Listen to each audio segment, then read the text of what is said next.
West Philippine Sea PCG spokesperson for the West Philippine Sea, Coast Guard Commodore J. Tristan Tariela of the Philippine Coast Guard. Good afternoon, sir, and the spokesperson of the Armed Forces of the Philippines, Colonel Francel Margaret Padilla. Good afternoon, ma'am. The sequence of the press conference, we will begin with the spokesperson of the National Task Force, followed by the spokesperson of the Philippine Navy, followed by the spokesperson of the Philippine Coast Guard, and then the spokesperson of the Armed Forces of the Philippines. And then lastly, we have the spokesperson of the Department of Foreign Affairs. We shall now begin. Good morning, everyone. Good morning to all of the members of the media. And we thank you for coming to this press conference called by the National Task Force for Philippine Sea, led by Secretary Eduardo Año, the National Security Advisor. China's latest unprovoked act of coercion and dangerous maneuvers against a legitimate and routine flotation and resupply mission to Ayungin Shoal in the West Philippine Sea have put the lives of our people at risk and caused actual injury to Filipinos on board the supply ship Onaisa Main 4. The systematic and consistent manner in which the People's Republic of China carries out these illegal and irresponsible actions completely negate any of its calls for peaceful dialogue and the escalation of tensions in the West Philippine Sea.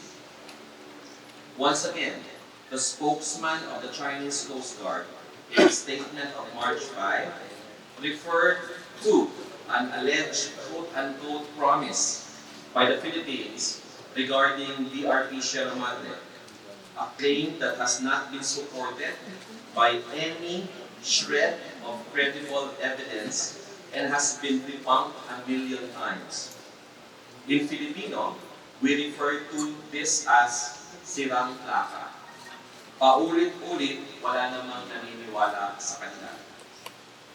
The Chinese Coast Guard referred to its actions at sea as reasonable, legal, and professional. They also claimed that a Philippine Coast Guard vessel, and I quote, deliberately crashed into the normal law enforcement of the Chinese Coast Guard boat 21555 in an unprofessional and dangerous way, resulting in a slight scratch, and the responsibility was completely on the Philippines. End of quote. This is standard Chinese disinformation and fake news. As we can see from footage of the incidents yesterday, coming from third-party and independent members of the domestic and international media, including footages which will be shared to you today by the Philippine Navy and the Philippine Coast Guard. The Chinese Coast Guard conducted provocative, unilateral, illegal, and unprofessional acts that is conduct unbecoming of a Coast Guard officer, and is a stain on the Coast Guard uniform we proudly wear. We hold the Chinese Coast Guard responsible for their actions. The Chinese Coast Guard further claims that the Philippines is, and I quote, untrustful, deliberately stirring up trouble, and maliciously inciting hate. Let me ask them this question.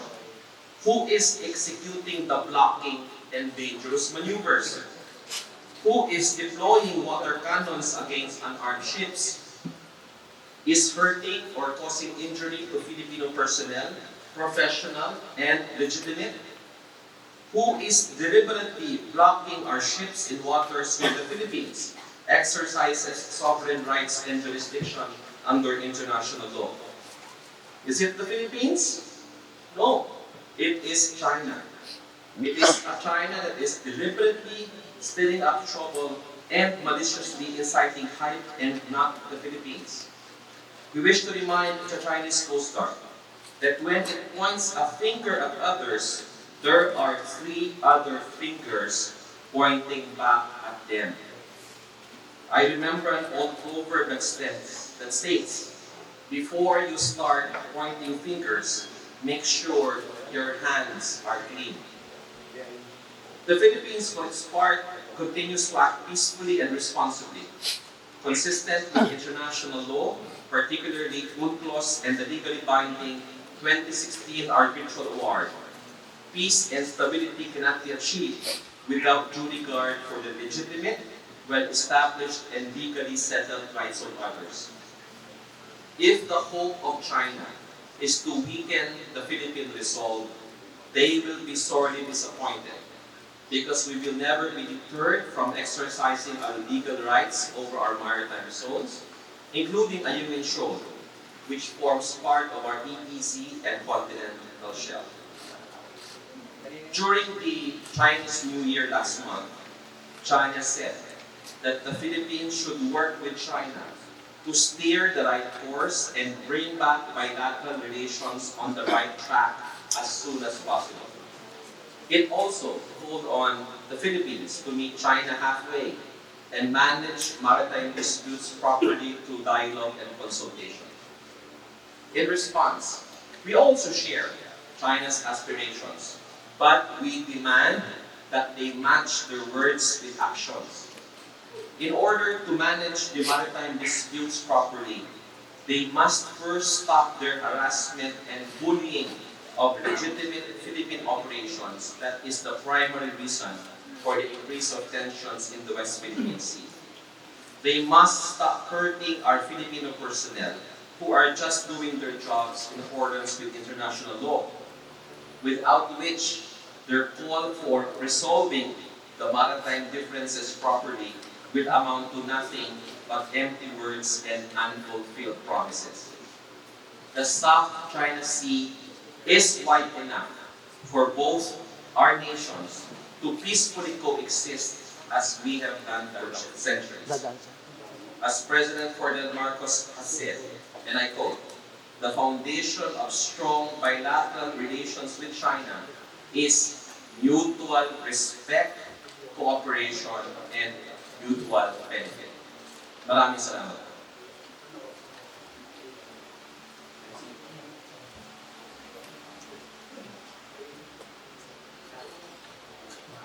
Next presenter, and open the stage for the spokesperson of the Philippine Navy. Commodore Roy Vincent. My presentation is already part of the presentation. I just have the Q&A.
Magandang hapon po sa ating lahat. For the Armed Forces of the Philippines and for our Chief of Staff. Today I will be presenting the situation update on the rotational retrogression mission at the Union Shoal from 04 to 06 March of 2026. So this is our This is the statement of the AFP from the words of our Chief of Staff, General Romeo S. Brown Jr. The Armed Forces of the Philippines strongly condemns the China Coast Guards and the Chinese maritime militia's latest excessive and unlawful actions against Philippine vessels conducting our, take note, routine rotation and resupply mission of our troops in BRP Sierra Madre at Ayungin Shoal on March 5. We call on the China Coast Guard to act with prudence and be responsible in their actions to prevent miscalculations and accidents that will endanger our people's lives. The AFP commits to sustaining our military forces deployed in the West Philippine Sea and maintaining the Philippine presence in our exclusive economic zone. We'd like to give you the details in terms of the RORI mission. For primary vessels, we have Onaiza May 1, Onaiza May 4, and for supporting vessels, we have the BRP Gregoria del Pilar, PS-15, BRP Ramon Alcaraz, PS-16, BRP Sindangan, MRRB 4407, and BRP Cabra, MRRB 4409. In terms of the Chinese monitored vessels, we have from the PLA Navy, 3 vessels with bow number 648, 172, and 530 respectively. From the Chinese Coast Guard, we have monitored 5, 5201, 3305, 21555, 21556, and 21551. And for the Chinese maritime militia or the Chinese fishing vessels, we have monitored 18.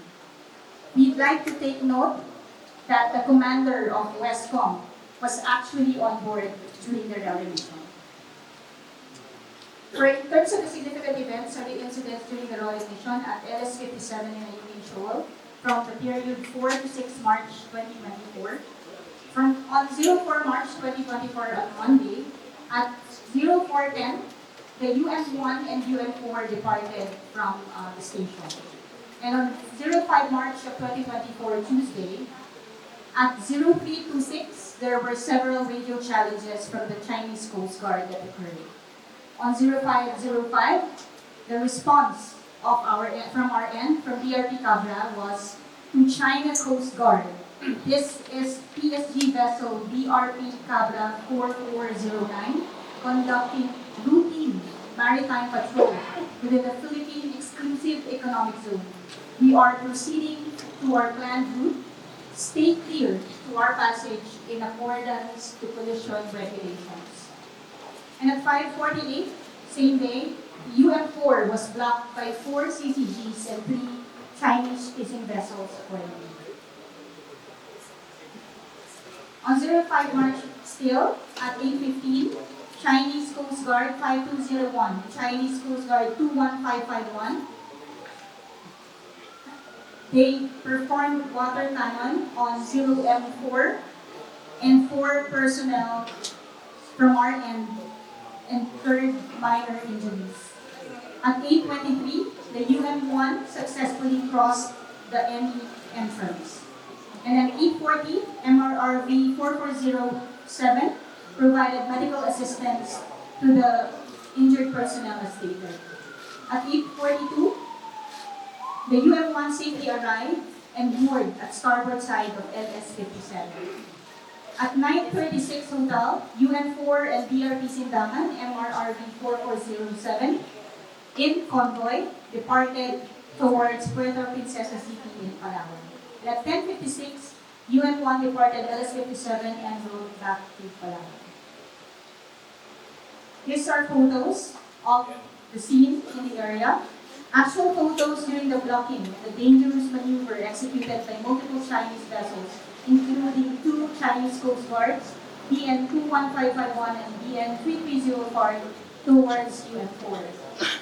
So note how they have encircled our vessel. This is another photo. The actual photos during the blocking and dangerous maneuver executed by multiple Chinese vessels, including 2 CCGs, BN 21551 and BN 3305 towards UN-4. So So as you can see, their maneuvers, they're circling our vessel accordingly. This is also the actual photo of the water cannoning incident. The actual photos of two Chinese Coast Guard BN5201 and BN21551, which doused their water cannon and near collision against UN-4. This is another photo of an ISA-4 in the middle and a Philippine Coast Guard vessel at the right, as they are being blocked by Chinese Coast Guard and maritime militia vessels during its rotation and reprovisioning mission to BRP Sierra Madre LS-57 at the Uni Shoal on March 5. This is the actual photo of two Chinese Coast Guards BN5201 and BN21551 who doused their water cannon on near collision against UF4. So nakita po natin, no, sobrang lapit na po ito. So you can just imagine how much pressure was really given to our vessel. A Chinese Coast Guard vessel deployed at around 8:15 a.m. and its water cannon on the Nizam B4 during its rotation and reprovisioning mission to BRP Sierra Madre at the Uni Shoal on March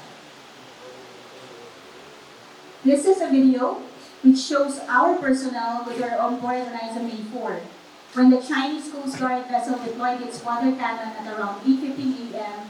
during the rotation and provisioning.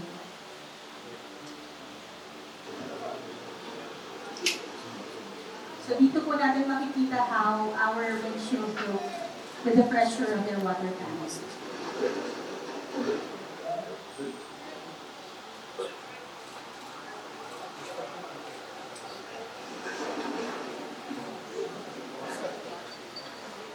So makita niyo po, no, pumasok po yung water and has also damaged CCTV cameras inside our vessel. This is the photo that shows the extent of the damage. So this is the broken glass as shown, caused by the Chinese Coast Guard vessel's water cannon towards 974 during the said mission. Again, the photos show that it's not just our windshield that was damaged. There are also certain damages that were involved by the vessel. The sustained damage of UN-4 due to the water pressure exerted by the water cannon from CCG 21551 and CCG 5201. So dalawa po yun na sabay po ng water cannon sa ating vessel. This is another video that shows personnel on board on Nizam 4 when a Chinese Coast Guard vessel deployed its water cannon at around 8:15 a.m. So ito po makikita niyo po how much pressure was really incurred by our vessel. So this is a very close range na po ito.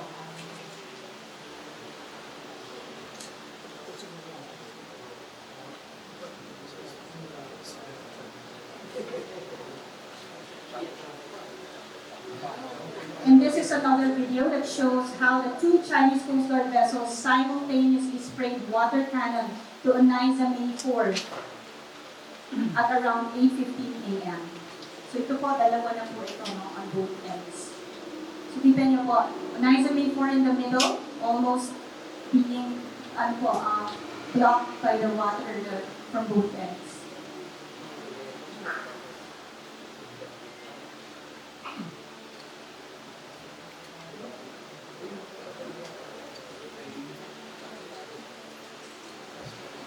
So that's about it for the updates in terms of the armed forces of the Philippines. Salamat.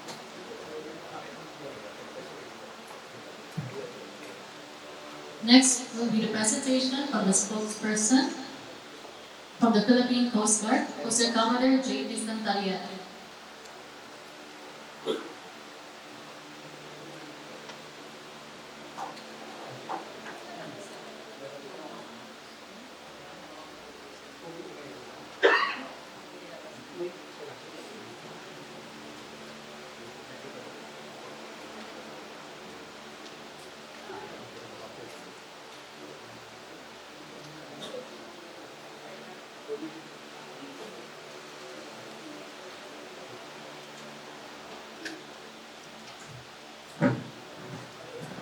Magandang umaga po sa inyong lahat. I would like to apologize dahil nasira po ang kuryente namin. Sa dinami-dami naman ng panahon, ngayon pa talaga. Kaya po mainit tayo ngayon. Nag-volunteer pa naman ako na ako ang mag-host ng ating press conference. And ganito ang naging kakapustapusan. Again, I would like to thank our media friends for attending this press conference. To proceed with my presentation, I would like to highlight the fact that the role of the Philippine Coast Guard in this resupply mission is only to support the operation of the armed forces of the Philippines. The role and mission is a mission for the armed forces of the Philippines. In short, it's a military operation. Our role is only to support those supply boats that they're using to conduct the supply operation. On the part of the Philippine Coast Guard, we deployed 2 Coast Guard vessels, 44-meter, BRP Sindangan, MRV 4407, BRP Tabla, MRV 4409, and then there's supply boats that they are tasked to escort, Liza Bay 1 and Liza Bay 4. Just at least to give you an idea of the operational area of this supply operation, the Philippine Coast Guard vessels came from Buliluyang Port. That's Point C. That's the southernmost part of Palau. And then the supply boats, it came from Ulugan Bay. So the concept of operation is that the Philippine Coast Guard vessel in Liza Bay will rendezvous at Point B, which is Sabina Shoal. From Sabina Shoal, the total distance of around 40 nautical miles, we're going to sail, going west to Ayungin Shoal.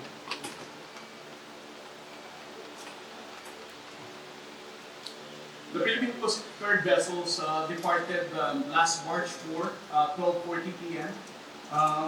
Hoping that the following day we can be able to have to rendezvous the Liza Bay in Sabina Shoal.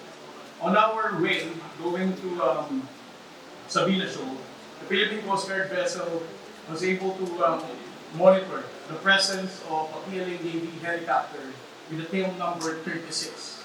It is important for us to note that this helicopter are also those helicopters that we see in Bajo de Masinloc whenever we patrol that area. So we know for a fact that this is a PLA Navy helicopter.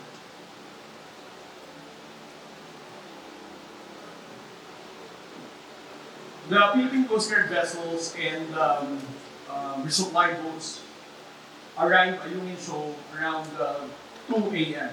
And then slowly we went to sail moving towards Ayungin Shoal.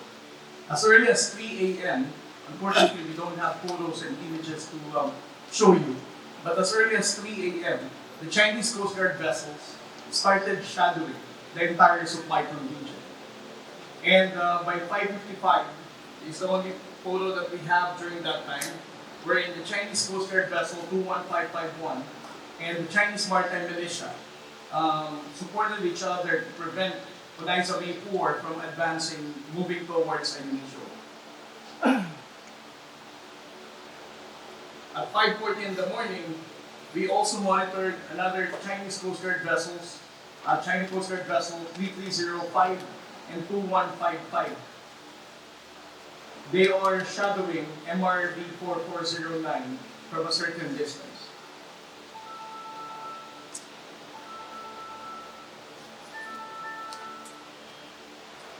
Sorry. At 6:05 in the morning, at a distance of 13 nautical miles east of Ayungin Shoal, China Coast Guard vessel 3305 blocked MRV 4409 at a distance of only 100 yards.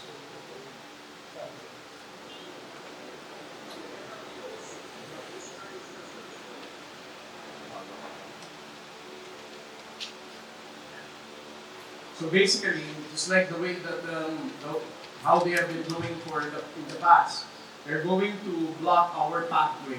They're going to stop all their engines and appear that they're just staying there, so that there's a possibility that for the Philippine Coast Guard to collide towards their vessel. And right after this, a few hours after this, we'll be we will be having a collision with another Chinese Coast Guard vessel.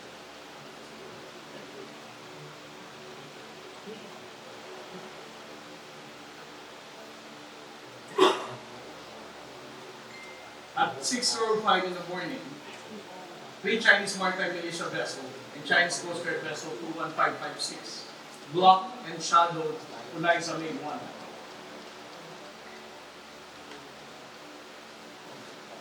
You can see how many Chinese maritime militias are being deployed for them to prevent the Philippine government in advancing, moving towards a new zone.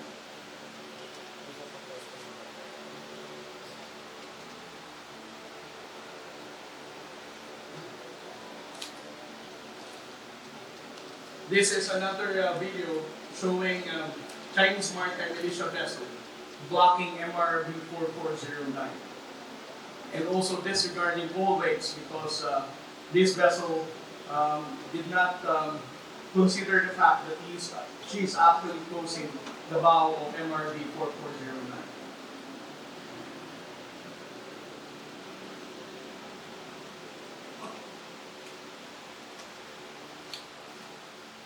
At 6:19 in the morning, Chinese Coast Guard vessel conducted close maneuver towards MRV 4409 at a distance of only less than 50 yards. You can just imagine how big this Coast Guard vessel is, and doing such maneuver can actually endanger the safety of the MRV 4409.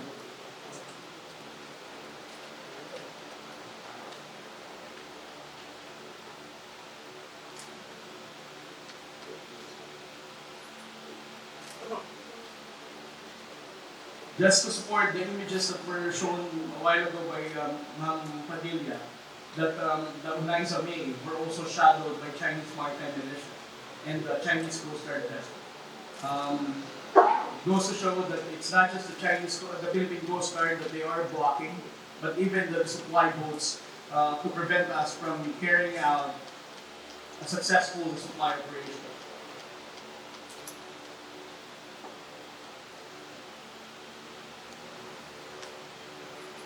At 6:32 in the morning is what we have been warning the Chinese Coast Guard for so many months already, that they need to abide the provisions of the collision regulation. If not, there is a high possibility that collision incident might happen.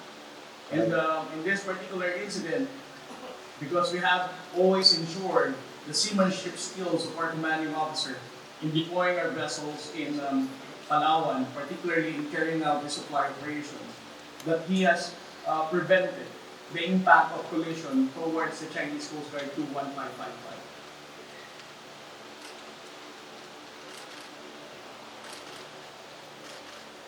Here is another video taken from the vessel. You can see the Philippine Coast Guard personnel are really doing so much effort to prevent the collision towards the vessel. And the Chinese Coast Guard personnel are just standing there and taking video. So it means perhaps that it was deliberate on their part. They don't really care whether there would be a collision. But for the Philippine government, they are preventing such collision from happening.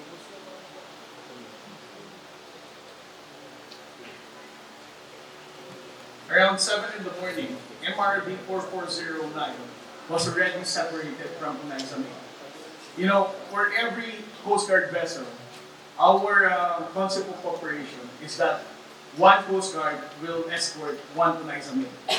And based on our experience for the past so many months already, the concept of operation for the Chinese Coast Guard is for them to separate the Philippine Coast Guard vessel from the supply boat. In this particular photo, you can see how they corral MRV 4409 for them to separate it from Unaiza May 1.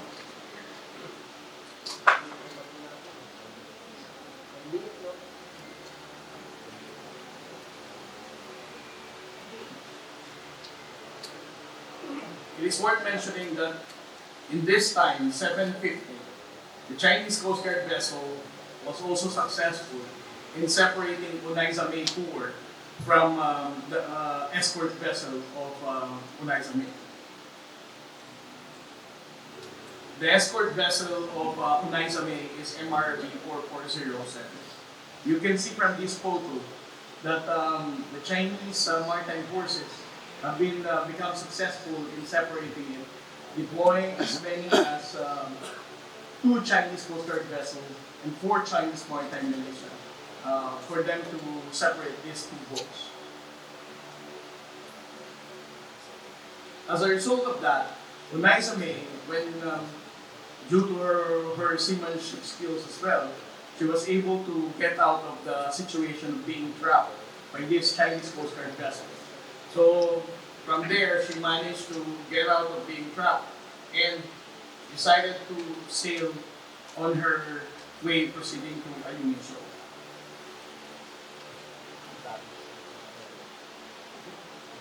This video is very important for us to know because right after she was separated from Unaiza May, that's the time that she was already completely separated by this Chinese maritime militia, even doing dangerous maneuver to move farther Unaiza May from the Philippine Coast Guard vessel. And right after this, the escort vessel of Unaiza May, MRV 4407, is still wanting to get out of being corralled and trapped by this Chinese Coast Guard vessel. But it was very difficult for MRV 4407. That's why they were separated.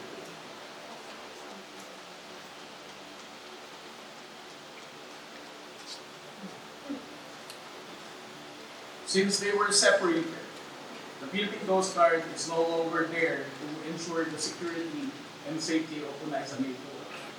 That's why she has to be subject to water cannoning of these 2 Chinese Coast Guard vessels. Because most of the time, our media friends would always ask if the Philippine Coast Guard vessel has the duty to escort the Unaiza May, where is the Philippine Coast Guard vessel during this time? That's why I showed the 3 previous slides to show that the MRV 4407 was completely corralled and she's no longer had the ability to maneuver to support Unaiza May 4.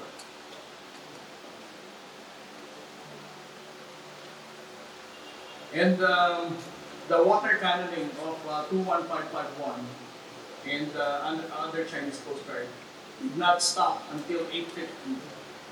And besides from the water cannoning, Chinese Coast Guard also did dangerous maneuver that almost had a collision with this Unaiza May 4.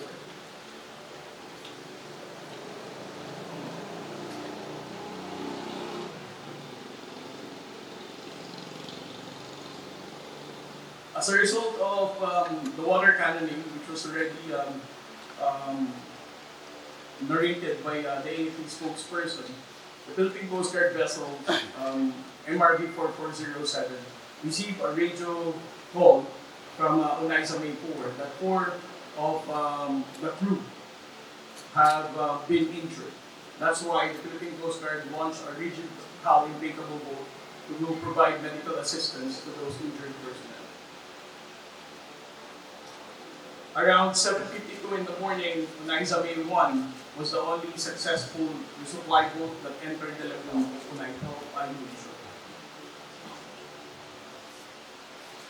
It is also worth mentioning that despite of the damage that Unaiza May has sustained because of the water cannoning and the near collision, and they know for a fact that the Unaiza May have also injured personnel on board, the Chinese Coast Guard still never hesitated to launch their own rigid hull inflatable boat or their patrol boat coming from 21551 and circle around Unaiza May 4, trying to document as if we are the ones doing illegal activities in our own exclusive economic zone.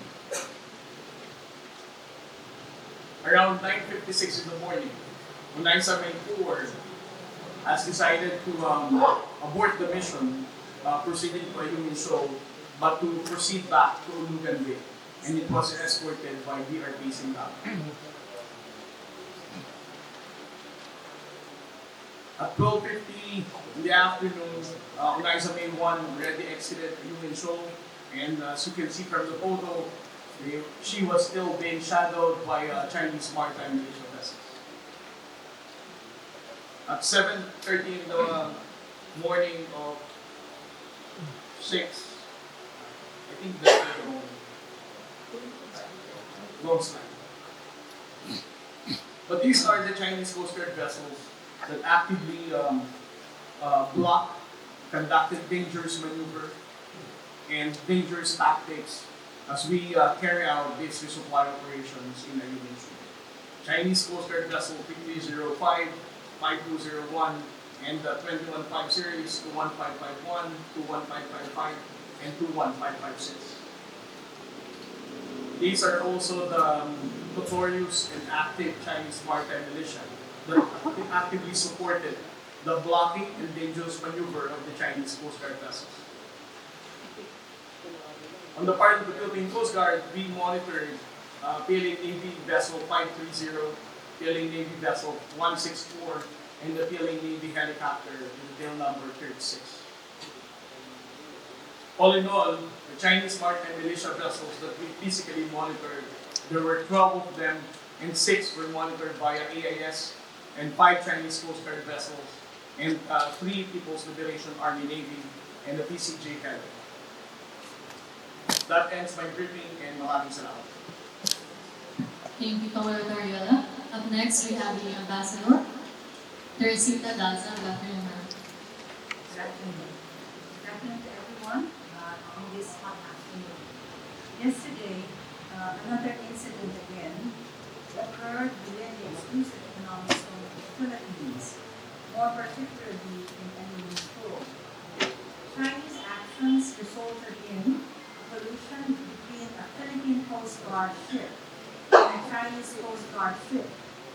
The irresponsible use of water cannons damaged a Philippine supply vessel and caused minor injuries among some of the Philippine crew that was doing a routine rotation and resupply mission to BRP Sierra Madre.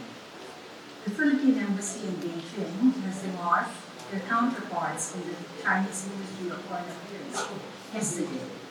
The department also lodged another diplomatic protest against the Chinese side by summoning the Chinese embassy also yesterday afternoon. Ayungin Shoal is part of Philippine Exclusive Economic Zone and continental shelf. The Philippines has sovereign rights and jurisdiction over it. As a low tide elevation, Ayungin Shoal can neither be the subject of sovereignty claim nor is it capable of appropriation under international law. The Philippines' resupply missions to BRP Sierra Madre are part of routine operations in line with domestic and international law. This lawful activity is well within the exercise of Philippine rights within our EEZ. We have not added anything to our normal or routine law missions. Our conduct over our EEZ remains the same. The Philippines has made sincere efforts to implement leaders' instructions to lessen tensions and have our foreign ministers and foreign ministries hold discussions. China, however, has made references to supposed agreements or arrangements out of these discussions. The Philippines has not entered into any agreement.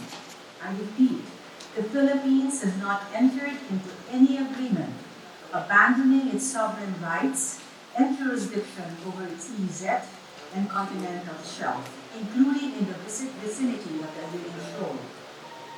China's unlawful exercise of maritime law enforcement powers, interference with Philippine rotation and resupply missions, or any other activity that infringes upon Philippine sovereign rights and jurisdiction in the Ayungin Shoal are violations of international law, particularly the UN Convention on the Law of the Sea. We continue to call on China to cease and desist from the undertaking actions that violate Philippine sovereignty, sovereign rights and jurisdiction in the West Philippine Sea, and undermine the mutual trust and confidence that should underpin bilateral relations. We thank the international community for their continued expression of support to the Philippines and the defense of the international order based on international law. The Department of Foreign Affairs of the Republic of the Philippines remains committed to pursue its standard of protecting and upholding the Philippine legal maritime entitlements in the West Philippine Sea. Thank you for your attention. Thank you, ma'am. And that closes all the presentation from our resource persons. At this moment, we will be opening the floor for questions from our media friends. Once again, we would like to remind everyone that we will be only limiting one question per media agency. We have here from Reuters News.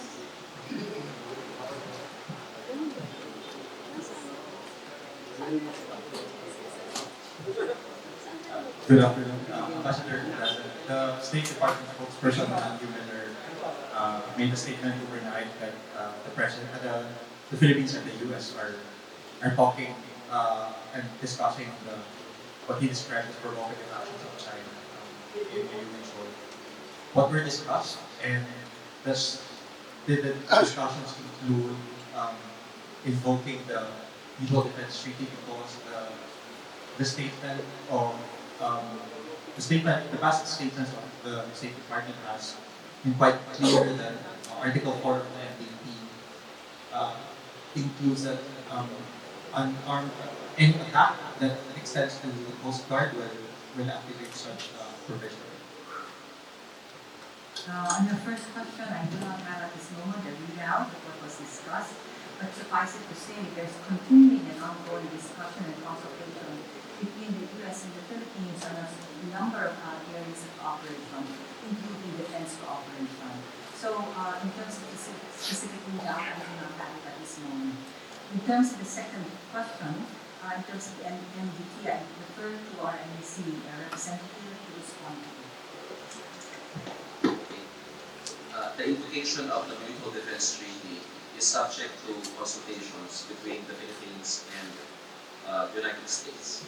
And given that it is subject to high-level consultations, we cannot, the National Task Force of Philippine Sea cannot make any comment as of this time.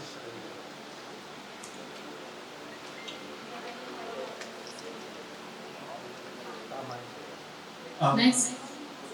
What's the scope of the consultations, and is there, or what are the ways forward that we're looking at in terms of more concrete support perhaps on the part of the U.S. based on the incident that happened in the West Philippines? Miguel, I'll get back to you on your question as soon as I get more information on it. Up next, we have from EFP News.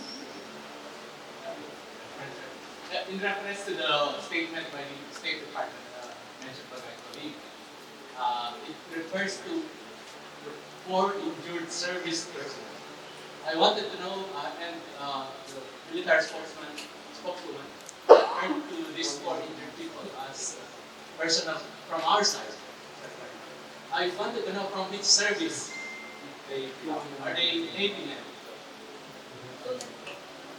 And yes, our operations there under NORDE, the rotation and resupply, is a military operations, our Coast Guard has said. We are conducting routine morale and welfare activities. So our troops are stationed in enemy shoals, so we have to give them provisions. And thus, our personnel will be part of the crew of the vessels that were involved. Meaning our military, Philippine military. Yes, Philippine. As to the composition of the cruiser, we cannot divulge the for operational purposes. One follow-up question. As a follow-up to that one, since we have had this resupply missions, we had done forever, like forever. We're not publishing sizing than before, because we had a different standard. Could you tell us how many service personnel have become casualties of this Chinese? So ngayon pa lang, it's the first time that we have minor injuries that were reported during these missions. But as I said, we cannot divulge how many are in composition of everything. There was a laser attack. Yes, but there was no intending like if these ones are minor injuries, the ones were temporary blindness that is caused. So when we say 6 injuries, 6 dead? It depends upon the answer. It wasn't declared as this is a lasting impact on this person. I think we have a statement here from Commodore Trinidad.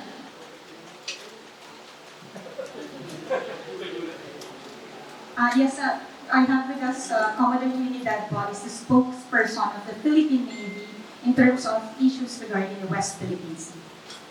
Yes, your question was on the 4 Navy personnel were injured, although minor injuries. So far, these are the only casualties or injuries we have incurred in all our missions in the West Philippine Sea for the Philippine Navy. And I believe also for the entire armed forces. Though the laser pointing incident was on the Coast Guard ship, and I believe they suffered temporary blindness.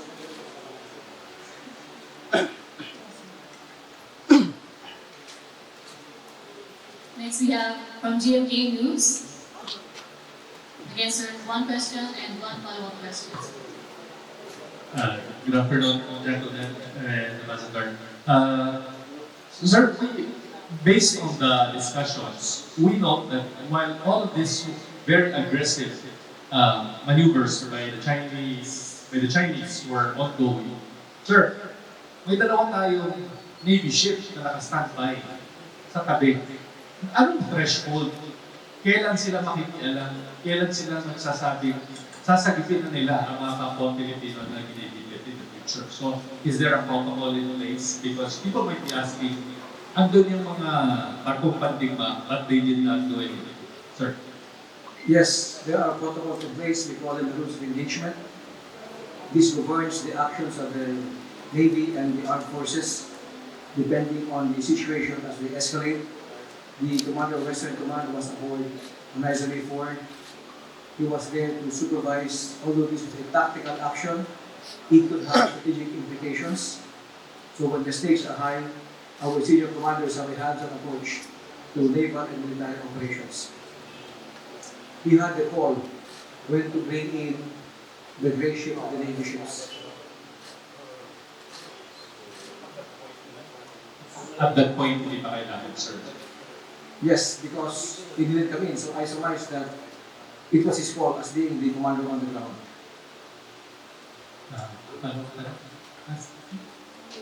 Sorry. Sorry, sir, we have to move on to the next agency. Move on. We have from AP News. Ayun. Thanks.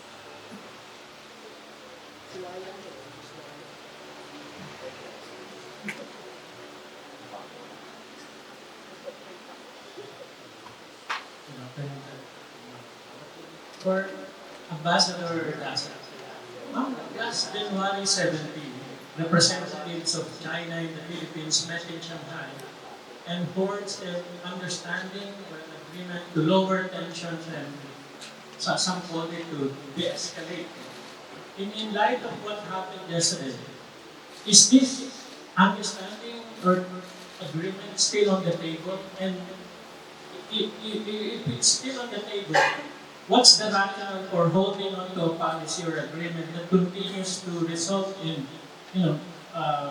damages to Philippine ships and injuries to Filipino crew members? Same, I would like to repeat, relative to both the Shanghai and others, and as you both mentioned that there are agreements, the Philippines has not entered into any agreement that will relinquish or abandon our sovereign rights and jurisdiction over the EEZ and continental shelf, including the shoal. There's also no temporary special arrangement existing between the Philippines and China with regard to Ayungin Shoal. So this narrative keeps on being repeated that we made promises and that we've broken promises, we entered arrangements and that we actually are not following into certain agreements. It was then clear that we have not entered into any agreement that will abandon our sovereign rights and jurisdictional rights in Sea. But what they may be mentioning though is after the Shanghai, actually the Shanghai meeting of January 17, clearly the two parties agreed that we have to only deal with incidents in the South China Sea and that we have to go through this through diplomacy. Second, that also that there should be efforts on both parts, from both sides to reduce tensions in the area. And that we agreed that continuous dialogue is important to keep peace and stability at the sea. And if you note in the press statement that was released after, we made mention that we were looking into upgrading the communication mechanism between the two sides. So if on the three scores alone, I don't think the Philippines has actually been remiss in continuing to pursue diplomacy and dialogue, and in terms of exerting all efforts necessary to reduce tension in the South China Sea. So, in terms of your latter question, I think it becomes more important, at least from our perspective, to continue to talk and dialogue with them, and to see where we can meet and actually have common grounds. But the President has always been very clear. Relative to our territory, we will not actually relinquish or abandon our territory. Not one inch is actually been repeatedly quoted. So this is something that we are pursuing. But at the same time, we will not also stop in terms of continuous dialogue, because what other options should be available we do not have from the department's perspective.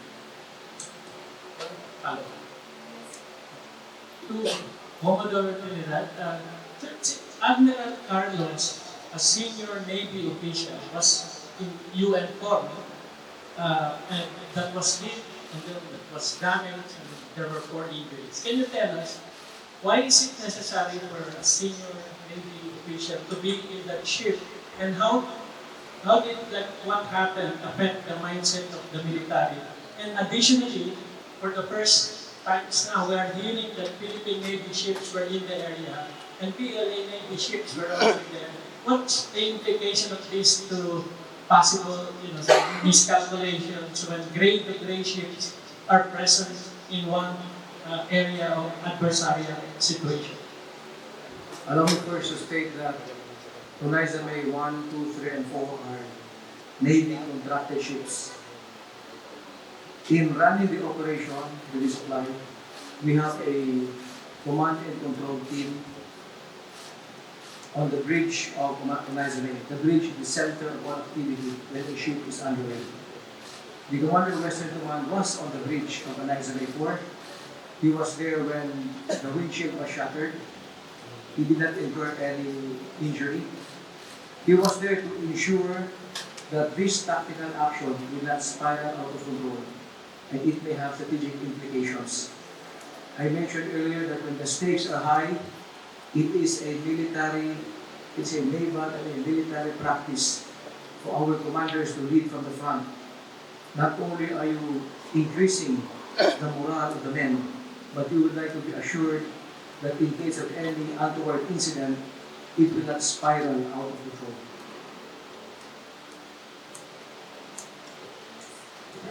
Just We to add, have from ABS-CBN.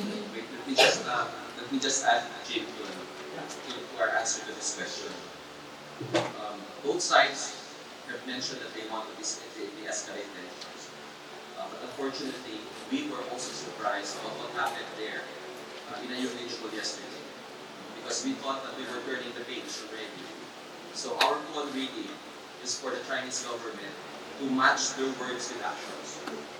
Because they say they want to meet us halfway, they say they want a win-win solution, they say they want to steer a new course for Philippine and Chinese bilateral relations and resolve this matter of maritime issues in a peaceful manner. But we need to see these words translated into actions on the ground. But this, of course, will not stop the Philippines from continuing engaging with China. As the President has said repeatedly, even in the face of aggression and provocation, we'll have to engage and continue to talk to the PRC. So we are not closing our doors. Our desire is to keep engaging with them. But if China desires some improvement or progress in resolving this maritime dispute in a peaceful and orderly manner, we demand that they match their words with their actions. Sir, sir, we are already on our second year of implementing the Assertive Transparency Initiative, which we've seen has garnered the support of and the validation from the international community. But is this strategy, our transparency initiative strategy, enough when we put it against physical and aggressive tactics by China as seen in the recent mission?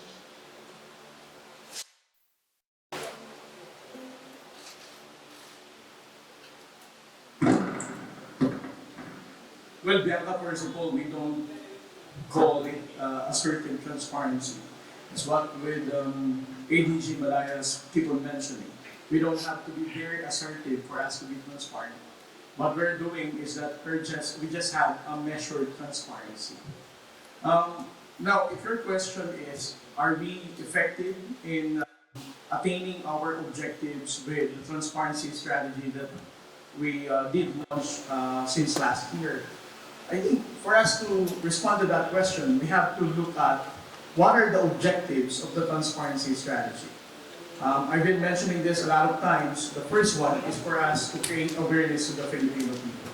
Right now, with the current survey saying that now supports the approach of the Philippine government in the West Philippine Sea. Second objective of the transparency strategy is to rally support from the international community. We can know for a fact that more countries now are engaging our country, criticizing, condemning provocative actions of China, and also expressing their commitment to support the modernization of the armed forces of the Philippines, to deepening the defense cooperation that we have. So, if we're going to measure it, how effective we are now, I think we have already gained the objectives, achieved the objectives, and accomplished it well. But if you're going to ask how the transparency strategy affect the behavior of China, I think that is not for us to answer. Definitely, nobody would really say that whatever strategy you're going to carry out, whether diplomatic, whether you talk to them or whatever, they would always choose to do provocative actions in the West Philippine Sea. But we are hoping that with the international community's criticism and condemnation of their illegal acts and provocative behavior, we can be able to make China modify their behavior and choose to abide with international law and ensure the status quo and maintain the global order that we are all enjoying. Yes, also, the South China Sea issue, and challenging issue, and there's no one fix. You have a strategy, but there's none. It has to be a collection of efforts to address it across different fronts, whether it be in terms of diplomacy, public diplomacy, law enforcement, and regulation. There has to be a collective effort on the part of the country. Point one. The second point that I'd like to stress is the South China Sea South China Sea issue is not just an issue that concerns the Philippines. It is also an issue that concerns our neighbors and the entire world. When countries, for example, rules-based international believe in a rules-based international order to act, to expose and oppose these moves, and to call back all countries to the UN Convention on the Law of the Sea, as well as the 2016 Arbitral Tribunal Award, that actually is a legal and binding award that actually also already said that China's 9-dash line has no legal basis. China claims the entire South China Sea, including parts of the high seas and the Chinese waters.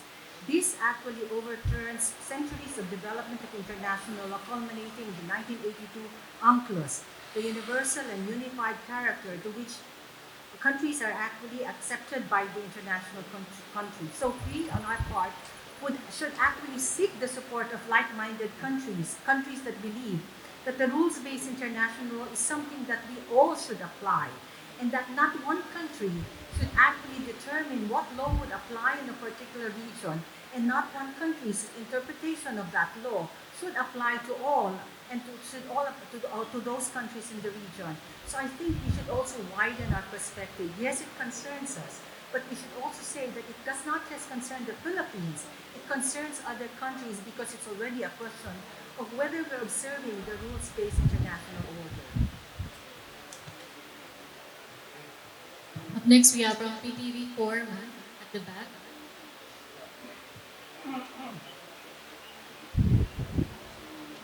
Hello po. For my question, maybe AFP can answer. Regarding lang po sa USS Mobile LCS-26, do they have any role po ba on the recent RORE mission? Kasi nakita daw po yung USS Navy ship last Monday near the vicinity of Sabina Shoal. We have to take into consideration that this happened in the Philippine territorial EEZ. So these are open waters. So they are exercising their right towards freedom of navigation. So their presence there could mean that they were there for any reason that deemed necessary for them. Okay po, thank you. Up next, we have from IBC News. Good afternoon, good officials. Earl Tobias, IBC News 13. Yung sa akin lang po, kanina I covered former Associate Justice of Supreme Court Antonio Carpio, nasabi niya na ang China nga daw ay nagkakaroon ng PR war, or they trying to win the West Philippine Sea without firing a single bullet by misinformation and disinformation. And evidently po under the published in the Foreign Ministry's spokesperson site ng China, they called Philippines as the one who was defined or bordered by treaties. And sinabi rin po nila on their word, the Philippines arbitrarily went beyond its territorial scope to set up the so-called Kalayaan Island Group, which has violated China's territorial sovereignty. This is illegal, null, and void. Ano pong reaction natin sa pilit nilang pagsasabi na null and void ang ating 2016 claim na nanalo po tayo dito sa ating sariling territoryo? Thank you. China has a lot of narratives, and we really have to be very careful, because if we mount it and we give them the platform to actually present their narratives, more people will believe in it. And that's the reason why the government is earnest in trying to present its position, and that's the reason why the National Task Force has actually come and tried to present the perspective relative to what happens in the South China Sea. I'll give you one good narrative. They keep on debunking the award, the arbitral award. And they say that the arbitral award is supposed to, because their claim is based on historic rights. They keep on saying that they own the waters because of historic rights. But the award has already debunked it, that the claim based on historic rights is both illegal and void. Then they say, because they did not participate and because of that, then there's no basis in terms of the award. But clearly, they were given the opportunity, and the arbitral award also made mention that they in any dispute, for example, I'll state here, it's provided in Article 9 of the Annex 2, which provides that if one party to the dispute does not appear before the arbitral award or fails to defend its case, the other party may request the tribunal to continue the proceeding and make its award, which is what the Philippines did. The absence of a party or failure of party to defend its case shall not constitute a bar to the proceedings, which is exactly what happened. Before making its award, the arbitral tribunal satisfied that it had jurisdiction over the dispute and that the claim is well-founded in fact and law. And then they say that, of course, they own the entire area, that the fishing activities by Chinese fishing boats and waters, what they're doing in terms of regulation and enforcement, are legitimate and lawful and beyond reproach. But we're saying that would be legitimate if they were in their EEZ. But they're not in their EEZ. They're a big distance away from the EEZ. there are in our EEZ, and because of that, it is us who will determine what we will do in our EEZ, is it not? So there are many narratives that come out, and it's important for all of us in the Philippines, from government to the private sector, to actually question the narratives that are posted on us and actually repeated in the hope that it will garner support.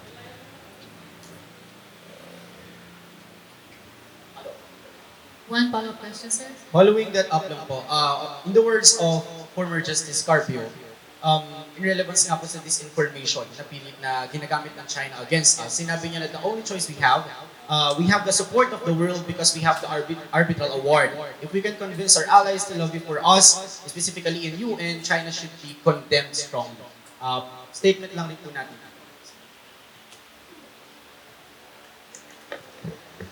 We are working very hard. We are working very hard to seek the support of the international community. Kanina it was asked, is the transparency policy just our single strategy in resolving this problem? No, it's not. No? The transparency policy is just one aspect of what we do. No, and we think the international community, particularly the countries that have spoken in favor of the Philippines, but there are other countries that we also need to talk to and seek their support. And that is precisely what government is doing right now. Through the transparency policy, we are showing to the world what's happening in the West Philippine Sea, and we are showing to the entire world that China does not respect international law, and its non-respect to the international law poses a problem for all nations in the world, because international law is the great equalizer. So yes, in answer to your question, as mentioned by Justice Carpio, it is important for the Philippines to keep on engaging other nations so that we can get more nations to support us in our fight for the West Philippine Sea. Up next, we have from Philippine Daily Inquirer. Good afternoon. I'm Nestor Corrales from the Philippine Daily Inquirer. May I know what's the President Marcos' reaction to this latest collision incident? Because we haven't heard from him since yesterday, but the day before the incident happened, he he told an Australian broadcaster that a mistake in the South China Sea could lead to an outright conflict, saying that, I quote, the potential for outright conflict is much higher now than it was before. Um, the National Security Advisor is with the President right now in Australia, and since he's there, he has regularly updated the President of everything that's happening in the West Philippine Sea. There is media together with the President in Melbourne, and I think they will have an opportunity to ask the President directly on what his reaction is to this incident. We cannot speak for the President, but I think the media will have that opportunity, especially those who are part of the Malacanang Press Couriers in Australia, to ask that President directly to him. But let me assure everyone that the President has been apprised by the NSA personally on what is happening and what has happened in the West Philippines. Next, we have from INQUIRER.net.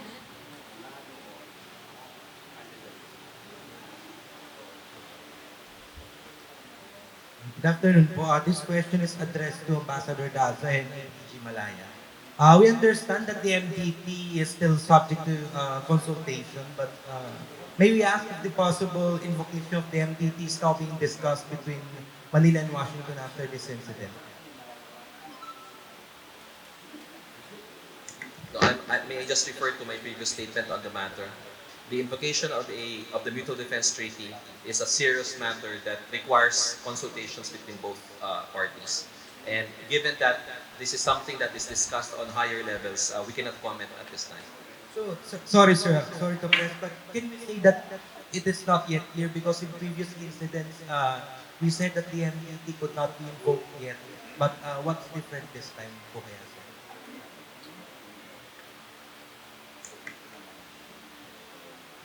May I again refer to my previous answer? No?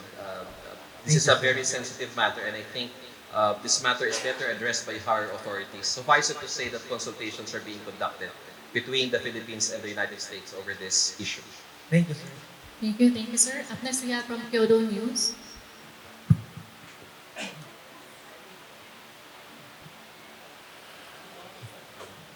I'd like to ask about UNITA May 1. Despite while the UNITA May 4 was intensively attacked by water cannon simultaneously and also collided, UNITA May 1 was not collided and water cannon deployed. And please tell me why, how do you analyze the reason why United Way 1 was not so much?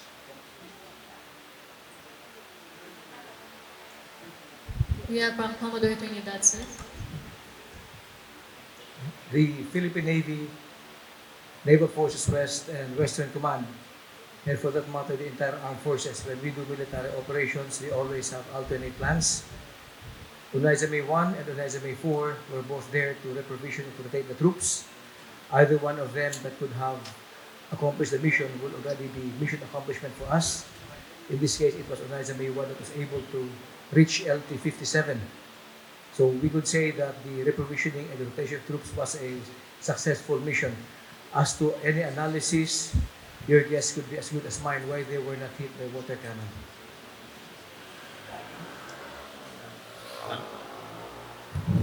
I just would like to add to the response of Commodore Tree that if your question is why Onaisa May 1 was not water cannon and Onaisa May 4 was the only one that was water cannon. Is that the question? Yes. So on our part, for the Philippine Coast Guard, since we were tasked to escort the Onaisa Mays, the only main reason is that it's a random thing. You know, the Philippine Coast Guard and the Onaisa May was not really selective. We believe that it's not clearly pinpointed by the Chinese that we're going to water cannon today Onaisa May 4, and this time we're going to allow Onaisa May 1. With the dangerous maneuver that they're doing and dangerous blocking of the Coast Guard vessels and their supply boats, it just so happened that for this particular operation, it was only Onaisa May 1 that were able to outmaneuver the Chinese Coast Guard and the Chinese Maritime Militia. And it is unfortunate that Onaisa May 4 became a target for the Chinese Coast Guard for a water cannon attack. Do you I'm think sorry, that sir. We have to limit to one follow-up question only, sir. We'll be moving on to the next news. Okay, sir. do you think that Chinese side knew that the Western Commando was involved in 1984? I could not speculate on whether they knew. He was on board, hence the water cannon attack on Onaisa May 4. I could not speculate on that, yes. Again, I would like to amplify my response to your second question that it is not clearly pinpointed which vessel that they're going to water cannon. It is just a result of the dangerous maneuver and outmaneuvering of the Onaisa Mays. Thank you, sir. Up next, we have from GG Press. At the back. Thank you. Hi, good afternoon. I'm Joanna Balyara from GG Press. My first question po addressed to Commodore Tariela. Sir, the collisions are getting more and more frequent. Do you think these collisions are deliberate? And do you think it's now the new strategy of China to, destroy the ships of the Philippines so that there will be downtime and there's nothing to, or at least very limit the use of these boats in patrolling the West Philippine Sea? Well, I don't want to speculate about the strategy of China in countering our resupply operation. But here's one thing is certain.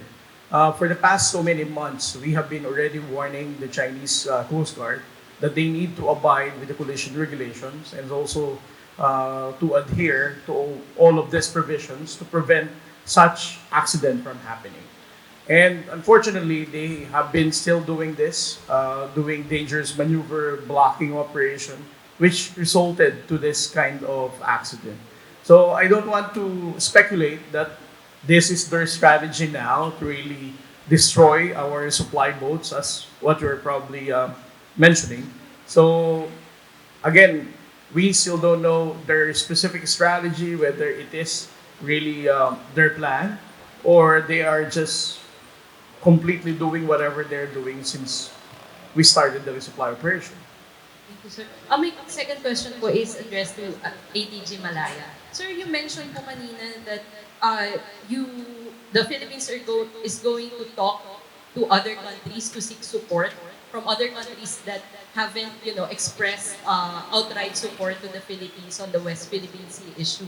What are these countries po, and how would you assess the support of the international community to the Philippines on this issue? I was just reacting to the comment of Justice Carpio that it's important for the Philippines to secure international support. And I replied that we agree. No?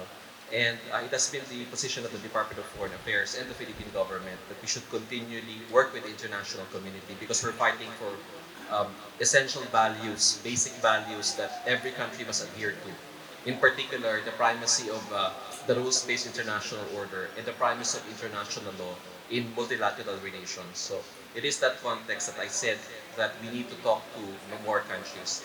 To answer to your question about how we gauge the success of the Philippines in securing support, we were so happy to immediately receive yesterday statements of support from so many countries, from Japan, from the United States, from Australia, from Germany, from the from United Kingdom, from Australia. So many countries expressed their support. So I think if we ask where is the Philippines now in securing the support of countries, yes, we have strong international support, and that is shown by the increasing partnerships we're having with many countries in the world.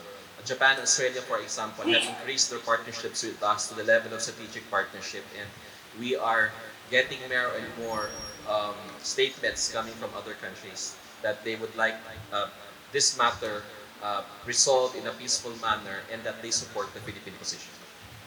Thank you. Up next we have from NHK Japan. Thank you for taking my questions. I have a simply questions that the Philippines added on some like advanced measurements on this Lolo mission this time. Why I ask this because I remember that last year's December there was almost like the same kind of the case incidents happens, and afterwards that the Philippines has now like considering to add on some like advanced measurements for the next level of missions. But somehow like today I see all the briefings, but I didn't see like any like up to date the same numbers of the vessels you provided and almost like the same times, almost in the same like tactics. So actually, is this the same? Like, there's no any advanced measurements.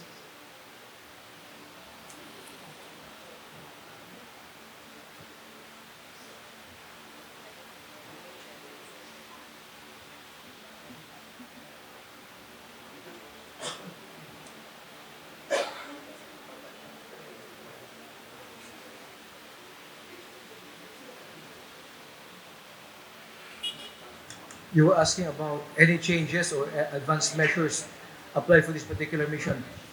Western Command conducts regular troop rotation and reprovisioning for our 9 island detachments. It is a normal activity. There were no changes except probably for the presence of Horizon May 4, which just came from repair. So it's just a normal activity, no major changes. I would add to that that it's not just this feature that we are doing regular RORE operations. All of our features and islands, we do regular RORE operations. It's the same the whole time. It's a regular thing for the armed forces of the Philippines. Up next we have from Taiwan. This Hello, sirs and madams. Central News Agency from Taiwan. I'm wondering because we read about the president said that the Philippines will push back if its sovereign rights is ignored in the West Philippine Sea.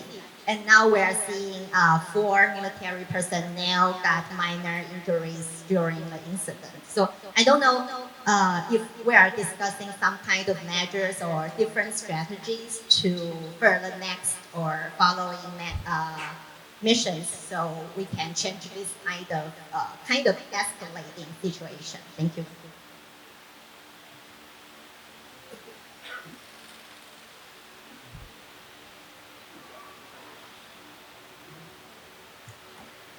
We have put into the perspective that the mission that was conducted was a regular rotation and resupply mission. So it's happening all over in all of the features and the islands that within our territorial waters. So we are there. The Armed Forces of the Philippines will continue to do resupply and you know conduct morale and welfare activities to all of our troops in the different features. But I'm wondering because this time we got four personnel injured, and there's a possibility that they might there might be more personnel got injured in the future. So I don't know if we have some prevent measures or some kind of strategy to prevent this kind of situation happening again. These are the operational matters. Of course, everything will be taken into consideration, and we will tweak our operations accordingly. But these are items that we cannot be able to discuss. Thank you. Up next, we have from NHK Philippines. Good afternoon, Celerina Monte from NHK. Just want to get a soundbite regarding the earlier statement that about these four personnel who were injured. Could you say that this was so far the most severe incident that, or the first case that happened during those missions that have taken place? Well, if you remember, there was this incident last year involving the Philippine Coast Guard, wherein there were a military grade laser was pointed at the Philippine Coast Guard vessel, which led to the temporary blindness of two of our personnel. And now it's this incident that happened yesterday, where there's four minor injuries as a result of the glass windshield shattering. That's why there were minor injuries. So if the question is this the most serious? Yes, because now we have minor injuries um, that has happened to our troops. That is why at the beginning of this press conference, we prefaced our statement by saying that we would like peaceful relations with China. We are prepared to do what is necessary to resolve this territorial dispute. Sorry, the, to resolve whatever maritime differences we have in the West Philippine Sea. But China must go beyond words alone. No? They must back up their words with concrete action because it is important for both countries to turn the page insofar as our routinary missions to AUMIN is concerned. Sir, do you expect the future missions to be like worse than would continue to worsen? It would further escalate. And if ever, what preparations are would the government do? Yeah, it's difficult to speculate on what will happen. That is why um, we wish that this these incidents don't happen anymore, and that is why we are asking China, because they have repeatedly said that they want to settle this matter in a peaceful way. They want to steer a different course for Philippine-China relations, and it's critical that their actions match what they say. So we are hopeful that we will be able to uh, resolve these differences in a peaceful manner. Was there any discussion or recommendation from the NPF, from the task force for the president, like to visit our troops in those areas that we claim? The National Task Force West Philippine Sea has not yet convened in relation to this incident because the NSA is in Australia with the president. Up next, we have from Daily Manila Shimbun. Magandang hapon po, ako po si mga Batista from the Children. So now China's aggressive actions are worsening and worsening. And so, do you want any physical support, not only verbal support from your allies such as US, Australia, and Japan regarding Rode?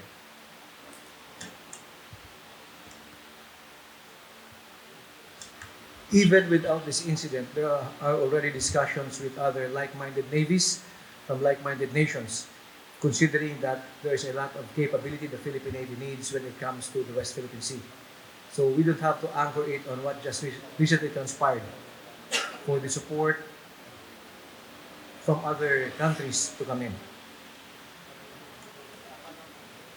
I would Even like to add to that, we also have different MOUs with like-minded nations, and it's our hope that these MOUs escalate towards VFAs.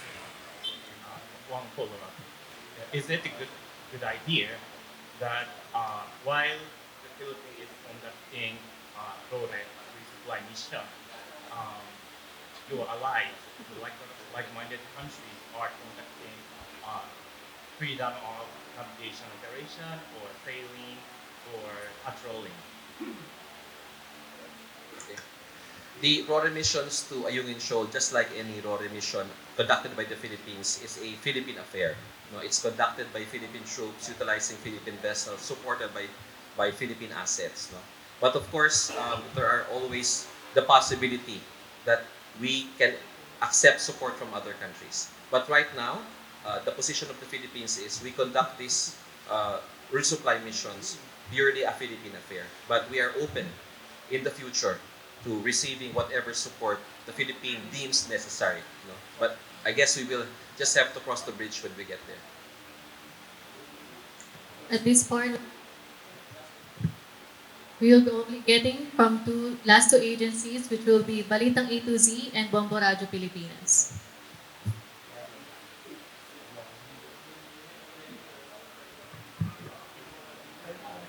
Check. Ma'am, good afternoon. This question is intended for Ambassador Daza. Ambassador, na-reject na po ng China yung diplomatic protest na inihain ng Pilipinas in connection doon sa water cannon incident kahapon.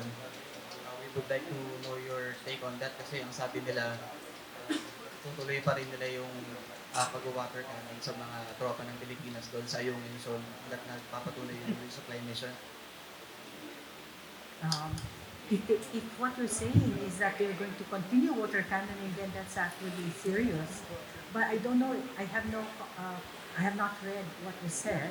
But I think ang importante ay we lodge our protest, and it's expected that they will also come up with their position, isn't it? But the important thing is for us to explain exactly what happened in our EEZ and why we think it's significant for us, serious enough for us to tell China to please cease and desist in actions that are violative of international law, that put to risk not only property, not only vessels, but also possible injury in terms of personnel. Follow-up question. Ma'am, to date, ilan na po ba yung diplomatic protest na inahin ng Pilipinas laban sa China tungkol sa usapin na to? And is there any other alternative legal remedies maliban po doon sa arbitral ruling na hawak ng Pilipinas para maprotektahan o yung soberanya ng Pilipinas laban sa water cannon incident? Thank you. Okay, in terms of figures, as of end of February, there are about 9 for the year 2024 protests that have actually already been issued. But if you count the protests also in terms of the summoning, that makes it 10. So in terms of under the president, it's 142 in total since he assumed. Now, yes, protest comes in different forms. Maraming klaseng protesta. Protesta in terms of one, pwede mong tawagan at sabihin na hindi tama yung ginagawa mo. Pangalawa, pwede mong sabihin na magsulat ka based on in terms of send the note verbal. You can also actually summon, which has also been undertaken. So maraming possibility in terms of protest.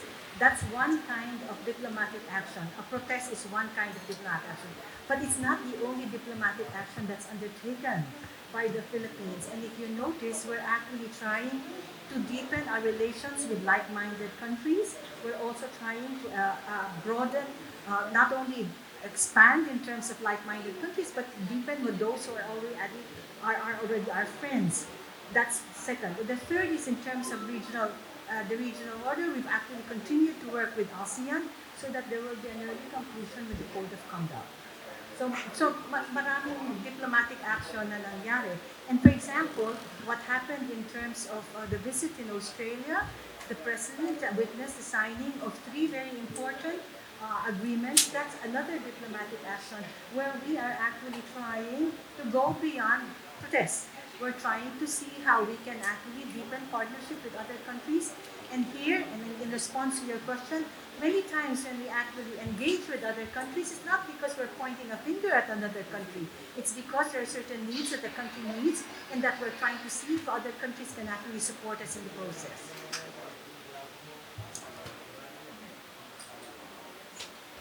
Up next, we have Bombo Radio Pilipinas. Hello po, good afternoon po. Marlene po from Bomba Radio Philippines. Kay Commodore Trinidad po, may konting clarifications lang po ako about po doon sa ano po ba yung mga grounds natin para masabi natin dapat at hindi pa dapat umaksyon yung Philippine Navy kapag may mga ganitong klaseng insidente sa West Philippines. Kagaya po ngayon, may 4 na po nga nasaktan doon po sa ating misyon. I mentioned earlier the rules of engagement. These govern the actions of our operating troops. The call when to escalate is on the commander on the ground. That's why we had the commander Westcom to ensure that things will not escalate beyond control. But rest assured that the Philippine Navy and the armed forces are prepared to save life and property, subject to the bounds of the rules of engagement and international law. Sir, to be specific po, ano po ba talaga yung ating parang pamantayan para malaman kung kailan talaga dapat tayo papasok doon? Kasi may mga nasasaktan na po sa ginagawa po ng China. Yes, yun naman ay napapaloob sa rules of engagement and when to escalate or de-escalate. And the call is left to the ground commander. Okay. Last question na lang po on my part. Hey, ma'am, we have to cut you off. We only limit to one question. Thank you, ma'am. Thank you. And at this point, sir, we are now going to close our...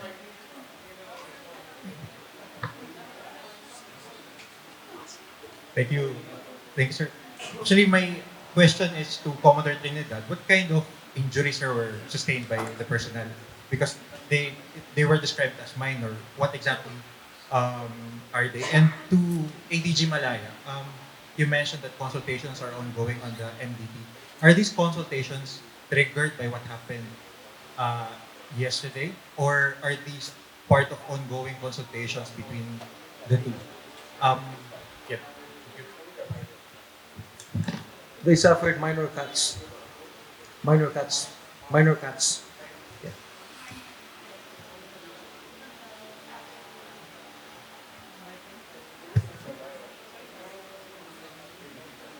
Yung MDT question, sir.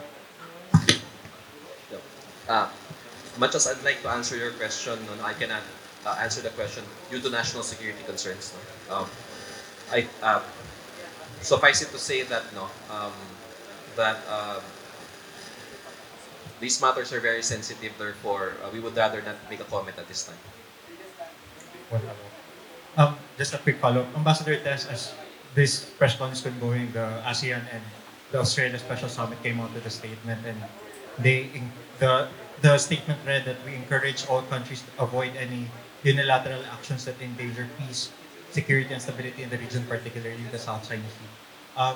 During the meetings and in the retreat, did the president make interventions that raised the incident that happened in the Human Shoal, and how does the Philippines view this kind of statement being incorporated in the statement following the summit? I don't have the readout yet in terms of the visit. Suffice it to say, and as mentioned earlier, it's safe to assume that the South China Sea issue is actually something that will be raised. And in terms of the discussion, whether specific incidents were actually discussed and raised, I have no information at this point. Last one question, sir, from AFP News. Reverend Ambassador, yesterday we summoned the deputy chief of mission of the Chinese embassy. I was wondering why we did not summon the ambassador himself. Is there any symbolism to be read in there? Do we still recognize him, the ambassador? Have we sent him home? That's why he wasn't there yesterday. I don't know the whereabouts of the ambassador. I think you should check the embassy relative to the whereabouts and his activities. But I think the more important thing is not, the deputy chief of mission was in the DFA. He was at, the protest was lodged and told him, was conveyed to him, the protest was conveyed to him.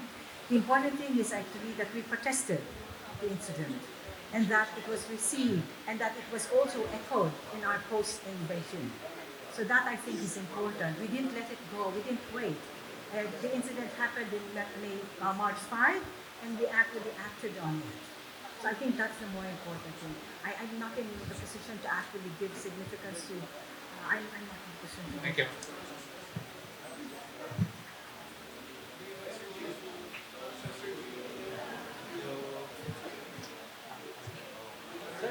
I think this is a question that is in everybody's mind. Just to be clear with China, and just to be clear with the forces of the AFP and all the actors that are involved in the South China Sea, can you just generally tell us what is the threshold, what is the red line that China cannot cross so that you would, if they cross it, you would elevate your actions to a higher level of response? So China would know clearly, what would trigger you, what would trigger the Philippines to take a stronger action, diplomatically or otherwise.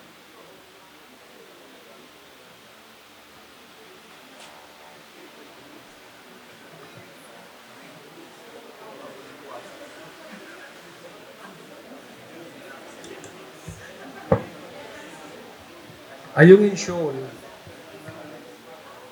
Shoal and Baho de Masinloc have been declared as red lines.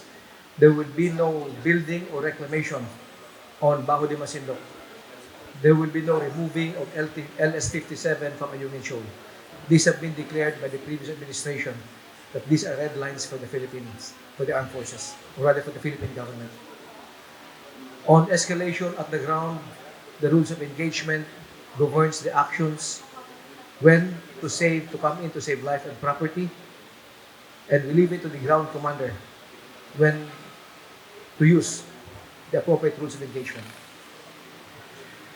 Quickly related to that, Commodore Trinidad, if Philippine forces somehow have to defend themselves and use military action in an unexpected emergency situation, how high is the level of approval and clearance? That will it go up to the president, to the Westcom commander, or to General Bronner? Can you give us an idea? In the framing of the rules of engagement, we have consulted guidance of the President and the National Command authorities. The ROE does not infringe upon the right of self-defense or the right to protect life and property. Yes, sir. Thank you, everyone. And press conference. We would like to thank our resource persons for today.